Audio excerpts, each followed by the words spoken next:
This is the Microschool Minute, your weekly dose of microschooling news and events.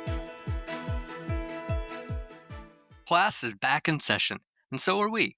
So welcome back for Season 3 of the Microschool Minute podcast. If you're new to the show, each week we dive into the latest headlines, trends, and stories shaping the world of personalized learning. And for our returning listeners and microschool pioneers, a huge thank you for your continued support. Just like the first day of school, we've got a fresh start with a whole batch of news to unpack. So let's dive in.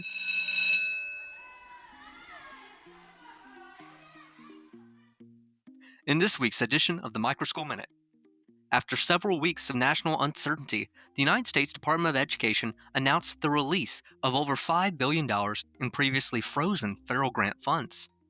This shift comes after bipartisan political pressure and lawsuits from 24 states pushing the administration to restore funding for crucial programs supporting adult literacy, English language learners, after-school and summer initiatives, and professional development for teachers. These temporary funding gaps had already forced some districts and programs to suspend activities for summer and fall semesters, some being left no choice but to lay off staff, demonstrating how tightly schools and learning communities rely upon predictable financial support. For microschools, this funding change holds particular significance. Many innovative programs and enrichment opportunities depend upon timely grant disbursement. Even brief disruptions can undermine planning, limit growth, and erode trust among families. With funding once again flowing, microschools are reminded that sustainable development is key as they attempt to leverage federal resources, strengthen their programming, and advocate for funding models that recognize the unique needs of alternative schools amid a shifting policy climate. President Trump's recently signed One Big Beautiful Bill Act marks a major shift for K-12 education by introducing a federal tax credit program that supports scholarships for private school tuition and a wide range of educational expenses. Set to begin in 2027. Unlike some state voucher and DSA programs, which are often limited by funding caps and strict income thresholds, the federal program will remove donation caps and expand eligibility to families earning up to 300% of the median income in their area. The new law allows these scholarships to be used not only for tuition, but also for curriculum, tutoring, special needs services, technology, and more, making it an unprecedented resource. For microschool leaders, this legislation is a game changer. By broadening both the funding pool and eligible participants, the federal program could enable thousands of more families to access microschools and hybrid learning models, driving both growth and innovation across the sector. However, states must opt in and select the scholarship-granting organizations that manage the funds. Microschool networks and edtech leaders have an opportunity and a responsibility to engage with policymakers to responsibly shape the future of educational choice. In light of recent policy changes by the Trump administration, there is a growing focus on how federal agencies outside the Department of Education are influencing educational policies. This shift marks a significant departure from traditional K-12 policymaking, impacting schools that receive federal grants. For example, the United States Department of Energy has proposed changes that affect Title IX protections. Although these changes are limited to schools receiving Energy Department funds, they signal a broader use of federal agencies to enforce education policy, a move that microschools must navigate carefully. Understanding these changes is crucial to navigating challenges as private schools seek to adapt to new rules set by the various federal agencies involved. Navigating these changes requires innovative strategies and proactive measures.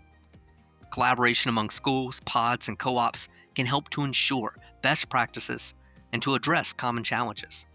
By engaging with these shifts now, microschools can better position themselves to thrive amid what has become a quickly evolving landscape. In the first half of 2025, ransomware attacks targeting educational institutions surged by 23%, with 130 confirmed and unconfirmed incidents reported. The education sector was the fourth most targeted, trailing only businesses, government entities, and healthcare. Educational institutions have become attractive targets due to increased digitization and the vast amount of sensitive data that they hold. This uptick in cyber threats poses a unique challenge to microschools, which may lack the extensive resources of larger school districts. However, their smaller size can also be an advantage, allowing for more agile responses and personalized cybersecurity strategies. The state of Indiana is shaking up the educational landscape by proposing a redirection of federal funds traditionally allocated to low-performing schools. This innovative approach seeks to funnel resources into charter schools, microschools, and other alternative institutions, actively pursuing opportunities to serve students who would otherwise attend these struggling schools. By broadening the definition of eligible recipients, Indiana aims to foster a more competitive educational environment. This effort does not intend to abandon existing schools, but to complement their efforts, easing the burden and ensuring that families have immediate access to the best educational choices for their loved ones. In a significant development for the school choice movement, Wyoming's $30 million universal school voucher program has been halted by a judge's injunction amid ongoing legal battles. The program, set to provide $7,000 annually per child to families opting for private or homeschool education, faces constitutional challenges spearheaded by the Wyoming Education Association. The halt raises critical questions about the future of educational funding and accessibility in the state, impacting nearly 4,000 families who had already applied for the voucher. Iowa is experiencing a positive shift in education funding dynamics, as evidenced by the 45,000 plus applications for their education savings accounts for the 2025-26 school year. With the ESA program now universally acceptable, education leaders and innovators are closely watching how this influx of funds will impact the state's educational landscape as a whole. This development offers a unique opportunity for schools in the area to expand their offerings and customize educational experiences that meet diverse needs of their students. Arizona school districts face a puzzling financial situation, with over $7.8 billion in unspent funds sitting in their coffers. At the same time, they cast a critical eye on families using empowerment scholarship accounts for not depleting their $440 million balance. This stark contrast raises a pressing question. Why are public school districts hoarding cash while ESA families carefully manage their funds? To understand this dynamic, it's crucial to recognize the financial landscape that defines Arizona's educational system. School districts receive robust funding, yet much remains unspent and unexplained. Meanwhile, ESA participants, often with less funding, leverage their flexibility to prioritize personalized learning, saving now to invest in future educational needs. This discrepancy unveils a broader conversation about how funds are allocated and utilized across all educational sectors. Did you know that more than 40,000 Florida students awarded school choice scholarships last year never used them? A recent data report unveils a surprising conundrum.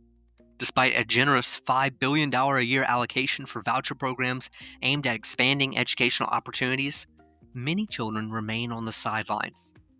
Why is this significant? What highlights a crucial gap in the school choice initiative's effectiveness? For families hoping to escape the limitations of public schooling, these unused vouchers represent dreams deferred. The report reveals barriers that are hard to ignore: the soaring cost of private education in microschools, limited acceptance of vouchers by private schools as well, and logistic nightmares like transportation. These aren't just statistics, they're stories of families trapped by systematic obstacles. Leaders can either shudder at the circumstances or embrace them as opportunities to provide solutions for this emerging market. Revealing analysis by Bellwether, a staggering 68% of the 9,300 school districts studied have experienced declining enrollments since the 2019 school year. This shift isn't just about the numbers, it's about dollars too. The median district reportedly lost about $1.5 million in revenue, a financial blow that reveals the vulnerability of traditional public schools.